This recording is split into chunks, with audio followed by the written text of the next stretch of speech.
আসসালামু আলাইকুম ওয়া রাহমাতুল্লাহি ওয়া বারাকাতুহু।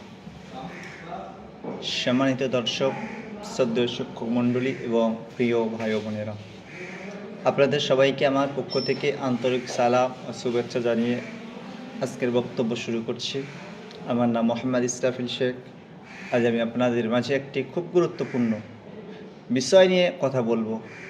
আমার স্বপ্ন। প্রত্যেক মানুষের জীবনে একটি করে স্বপ্ন থাকে। আমার স্বপ্ন হচ্ছে আমি একজন ইসলামিক স্কলার বা আলিম হতে চাই। অর্থাৎ আমি কোরআন হাদিস সম্পর্কে গভীরভাবে জানব, শিখব এবং তা অন্যদের শেখাবো। আমি চাই মানুষকে সত্য ও শান্তি আর ন্যায়ের পথে ডাকতে।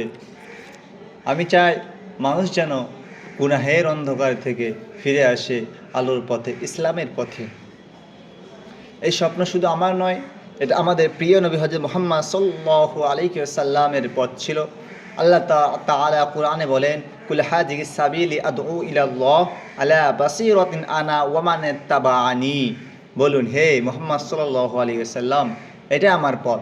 আমি জ্ঞান ও প্রজ্ঞার ভিত্তিতে আল্লাহর দিকে মানুষকে ডাকছি, এবং আমার অনুসারীরাও।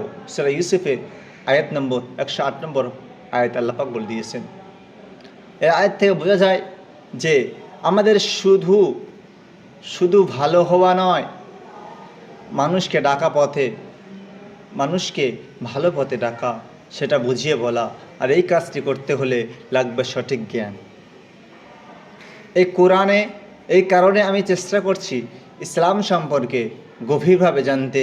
আমি পড়ছি, শিখছি এবং একইভাবে শিশু এবং বড়দের জন্য সহজ ভাষায় ইসলামিক শিক্ষা পৌঁছে দেওয়ার জন্য ইউটিউব চ্যানেলেও কাজ করছি। আরেকটি হাদিস রাসূলুল্লাহ সাল্লাল্লাহু আলাইহি ওয়াসাল্লাম বলেছেন, মান সালাকা তারিকান আলতামিসু ফিহি ইলমান সাহহালাল্লাহু লাহু বিতারিকান ইলাল জান্নাহ।